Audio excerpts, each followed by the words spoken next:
വയനാട് മുത്തങ്ങ ഗുണ്ടൽപേട്ട് റോഡിൽ കാറിന്റെ ഡോറിലിരുന്ന സാഹസിക യാത്ര. മലപ്പുറം രജിസ്ട്രേഷനുള്ള വാഹനത്തിലാണ് അപകടകരമായ യാത്ര. ദൃശ്യങ്ങൾ 24 കിട്ടി. ഇന്ന് രാവിലെ 10 മണിയോടുകൂടിയാണ് ഇത്തരത്തിലൊരു സംഭവം ഉണ്ടായത്. നമുക്കറിയാം, ഈ വനപാതയാണിത്. അതായത് മുത്തങ്ങ മുതൽ ഗുണ്ടൽപേട്ട് വരെയുള്ള വനപാതയുണ്ട്. ആ വനപാതയിലാണ് ഇത്തരത്തിലുള്ള അഭ്യാസ പ്രകടനം നടക്കുന്നത്. അതും ഈ ഇന്നോവ വാഹനത്തിന്റെ പിറക് ഡോറിന്റെ വലതുഭാഗത്ത്, അതായത് ഈ വാഹനത്തിന്റെ വലതുഭാഗത്ത് വണ്ടികൾ ഏത് നിമിഷവും ചീറിപ്പാഞ്ഞു വരുന്നൊരു അവസ്ഥയുള്ള അത്ര വലിയ റോഡൊന്നുമല്ല. അത് ദേശീയപാതയാണെങ്കിലും വനത്തിനകത്തുകൂടിയുള്ള പാതയാണ്. ആ ഭാഗത്ത് ഇങ്ങനെ നിലയുറപ്പിച്ചുകൊണ്ടാണ് യാത്ര ചെയ്യുന്നത്. ആ ദൃശ്യമാണ് പിറകിലെ വാഹനത്തിലുള്ള യാത്രക്കാർ പകർത്തിയത്.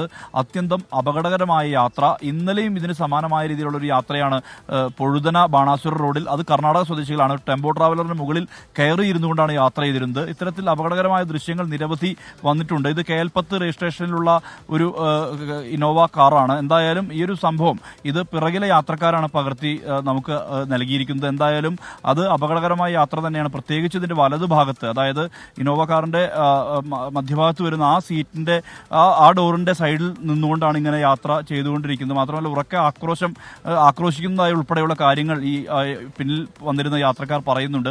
ഈ സംഘം വലിയ രീതിയിലുള്ള ആക്രോശം നടത്തിക്കൊണ്ടാണ് യാത്ര നടത്തിക്കൊണ്ടിരിക്കുന്നത്. എന്തായാലും അപകടകരമായ യാത്രയാണ്. ഇതിനകത്ത് ഉൾപ്പെടെ നടപടികൾ ഉണ്ടാകണമെന്നുള്ള ആവശ്യമാണ് ആളുകൾ ഉന്നയിക്കുന്നത്. കാരണം നിരന്തരം ഇങ്ങനെ വിനോദസഞ്ചാരികളായിട്ടുള്ള ആളുകൾ ഇത്തരത്തിലുള്ള അപകടയാത്ര സ്ഥിരം സംഭവമായി വയനാട്ടിൽ മാറുന്നുണ്ട്. സ്വാഭാവികമായി ഇതിനെതിരെ കർശനമായ നടപടി വേണമെന്നുള്ള ആവശ്യമാണ് മോട്ടോർ വാഹന വകുപ്പിനോട് ആവശ്യപ്പെടുന്നത്.